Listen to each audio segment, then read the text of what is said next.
Politólogo de la Universidad Católica de Córdoba, de Argentina. Tiene usted la palabra, adelante. Magistral discurso de Agustín Laje en la Organización de Estados Americanos, OEA. Laje se paró frente al mundo y le cantó sus verdades a todos aquellos que buscan censurar uno de los principales derechos del ser humano, que es el derecho a la libertad de expresión. En un discurso aproximadamente de 8 minutos, Laje fue claro y conciso para poner los dedos sobre la llaga y oponerse a que una casta de políticos sean los que ejerzan control sobre los medios tecnológicos y comunicacionales. Haciendo referencia a los antiguos monarcas predemocráticos, Laje recordó la censura que estos ejercían en nombre de una supuesta verdad de la que ellos se sentían custodios. Actualmente, el control sobre las tecnologías de la comunicación, según ellos, sería una necesidad democrática. Ante esto, Laje hizo énfasis en lo peligroso que resultaría esto considerando la mala reputación que los políticos han ido acumulando desde tiempos remotos. ¿Con qué derecho el poder político reclama hoy el control sobre redes sociales?, se pregunta Laje, y fue tajante al considerar que el poder político debe garantizar la libertad de expresión de la forma más amplia posible. Esta garantía empieza por no intervenir, no prescribir, no controlar, no censurar la expresión que los ciudadanos ejercen libremente. Con mucho placer doy la bienvenida al señor Agustín Laje. Ahí está Agustín.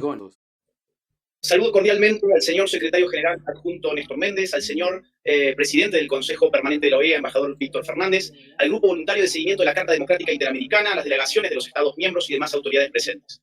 Dado que celebramos en este encuentro la Carta Democrática y que el tema propuesto guarda relación con las tecnologías de la comunicación, me gustaría comenzar con una reflexión un poco novedosa, pero que encierra ideas habitualmente olvidadas. Como cualquier politólogo sabe, la democracia es inescindible de la libertad de expresión. Para que el kratos, el poder, resida en el demos, el pueblo, este último debe tener la posibilidad de expresar sin coacciones su voluntad. Si no tuviese garantizada la libertad de expresión, ninguna garantía tendríamos de que su voluntad dirige los actos de gobierno. En este sentido, no es una casualidad que la conformación de regímenes democráticos en el mundo moderno haya estado acompañada por el desarrollo concomitante de tecnologías de la comunicación que contribuyeron a formar un espacio público en el que distintas voces pujaban para abrir el debate político. El papel de la imprenta en las revoluciones democráticas del siglo XVIII es suficientemente conocido, pero el desarrollo de las tecnologías de la comunicación masiva no se detuvo allí. A fines del siglo XIX llegó el cine, a principios del XX la radio y poco después la televisión. En estos casos la política siempre supo cómo controlar estos medios y usarlos a su propia conveniencia. La índole de estas tecnologías facilitaba el control, puesto que la masividad estaba del lado de los receptores, pero no de los productores y difusores de información, que continuaban configurando una élite muy reducida y por lo tanto fácil de cooptar. Pero esto empezó a cambiar hacia fines del siglo XX cuando comenzamos a conocer de una herramienta llamada Internet. Esta tecnología prometía masificar no solo al público receptor, sino también al emisor. Esta potencia democratizadora, totalmente inédita en el dominio de las tecnologías de la comunicación, termina de coagular en las redes sociales de nuestro siglo XXI.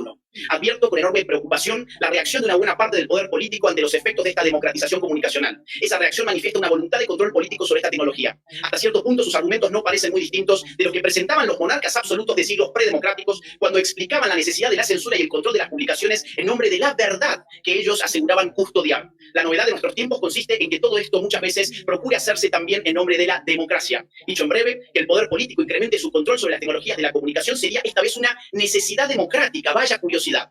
No deja de ser sorprendente que la política se postule como custodio y garante de la verdad. En efecto, sabemos bien que la política y la verdad han convivido siempre de forma tormentosa, desde la antigüedad hasta nuestros días. A Sócrates lo mataron los políticos. Platón creyó que había que tener filósofos reyes para evitar los males del error y la mentira en política, pero el régimen ideal que propuso era todo menos una democracia, como bien supo Popper. Tampoco es una casualidad que la política terminara definiendo su propia autonomía a través de Maquiavelo, independizándose de la moral y reconociendo la necesidad política de mentir. En el siglo XVIII, los ilustrados lucharon contra la autoridad política de su tiempo, a la que acusaron de mantener en la ignorancia al pueblo.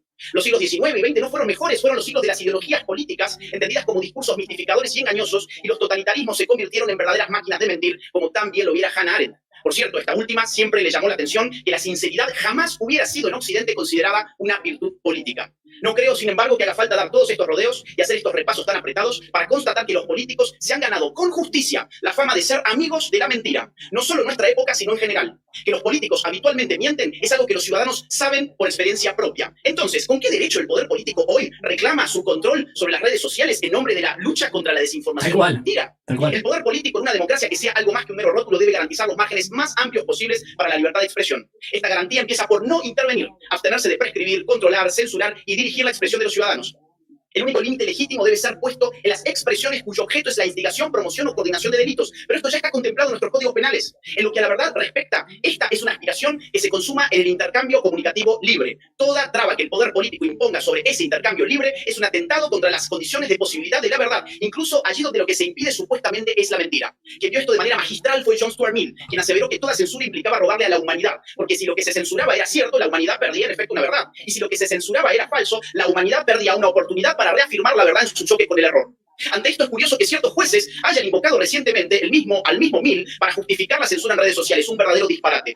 Las noticias falsas sin duda son un mal, pero mucho peor es que el poder político, que tan poco compromiso ha tenido desde siempre con la verdad, intervenga en el campo de las redes sociales e internet como juez de la verdad y la mentira. Este daño no es hipotético ni potencial, sino tremendamente actual. Acabamos de escuchar a Mark Zuckerberg decir que cierto país le obligó a censurar la libertad de expresión durante la pandemia, no para promover verdades, sino mentiras. También hemos escuchado recientemente a Elon Musk denunciar a cierto organismo internacional que le habría chantajeado para que en la red social X se censuren perfiles por motivos políticos.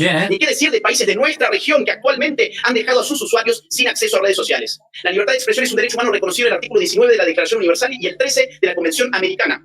Ambas redacciones son muy claras y establecen los más amplios márgenes de libertad de expresión para los seres humanos. Además de las noticias falsas, el otro argumento que suele usarse a través del poder de la política para socavar la libertad en las redes es lo que ellos llaman discurso de odio. Este término se está convirtiendo en una brillante coartada para demonizar y silenciar cualquier tipo de opinión que no agrade a quienes poseen los medios para, como diría Michel Foucault, ordenar el discurso. En este caso, la coerción penetra hasta el ámbito de los sentimientos. Usted odia. Si usted dice eso, solo puede ser porque usted odia. Y porque nosotros decretamos que usted odia, nosotros reivindicamos nuestro derecho a hacerle cerrar su boca a la fuerza. Vaya muestra de amor. Vaya en realidad nivel de arrogancia el de quien se convierte en juez de algo tan impenetrable como el sentimiento ajeno. Así hemos visto cómo la política se armó de instituciones muy parecidas a los ministerios de la verdad de la distopía de Orwell. En Argentina tuvimos una de esas que persiguió a opositores políticos y a simples ciudadanos, como quien les está hablando en este momento, simplemente por contrariar los dogmas ideológicos de turno. Permítanme brindarles un ejemplo. Si un ciudadano afirma que no cree que la autopercepción determine en ningún sentido la identidad sexual de una persona, ese ciudadano se convierte automáticamente en un promotor de discursos de odio y debe ser censurado y hasta reeducado por los nuevos ministros de la verdad y del amor. Este ejemplo no es hipotético, lamentablemente es real. Por decir esto, yo no solo fui perseguido años atrás por un organismo del Estado argentino, sino que también mis cuentas de redes sociales fueron bloqueadas y terminé en una lista negra promovida por Naciones Unidas.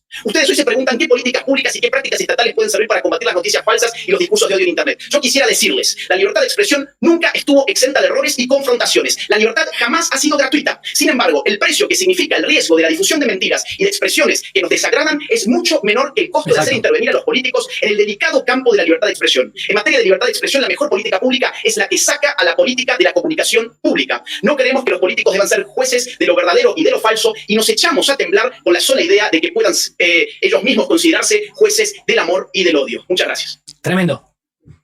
Tremendo. Thank you. Muchas gracias al señor Laje Arrigoni por su presentación. Impresionante discurso y gran valentía la de Agustín para pararse frente a la OEA y defender algo tan básico como lo es la libertad de expresión. Cabe resaltar que desde ya hace algún tiempo se busca censurar a todos aquellos que no vayan de la mano con una agenda progre globalista que trata de imponerse pasando por encima a todos y trastocando la soberanía de muchos países. Es una lucha muy tenaz la que se está dando. Medios masivos de comunicación están alineándose a estas agendas para promover una única pseudo-verdad dirigida desde lo más alto de estas organizaciones mundiales. ¿Quién va a decidir lo que es verdad y lo que no lo es? ¿Qué criterios van a usar para esto? ¿Qué va a pasar con aquellos que disientan de estas supuestas verdades? Todo aquel que no esté alineado a este discurso único será tildado de promotor de fake news y peor aún, la cultura de la cancelación se va a radicalizar. Muchas voces ya vienen siendo censuradas y canceladas desde hace algún tiempo. Esto es como un camino lento hacia una especie de tiranía del silencio, donde la opinión de muchos va a tener que ser escondida para no ser víctimas de todo tipo de censuras.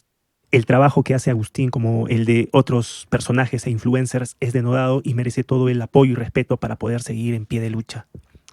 No sé qué pueda pasar más adelante, pero algo que puedo decir es que esta batalla cultural de alguna forma la estamos ganando a pesar de todo. Esta es una de las razones por la que estas organizaciones buscan tomar control de medios y redes sociales en general, para establecer un discurso único donde el pensamiento crítico brille por su ausencia y solo sea un eslogan de unos cuantos, pero no una práctica.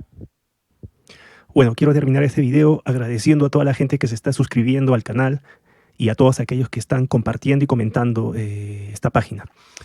Esto me ayuda bastante para seguir creciendo y poder seguir dando mi granito de arena dentro de esta batalla cultural. Este canal no está monetizado. Aquellos que voluntariamente deseen aportar algo, les dejo el enlace de mi Patreon en la descripción. Bueno, gracias y hasta la próxima.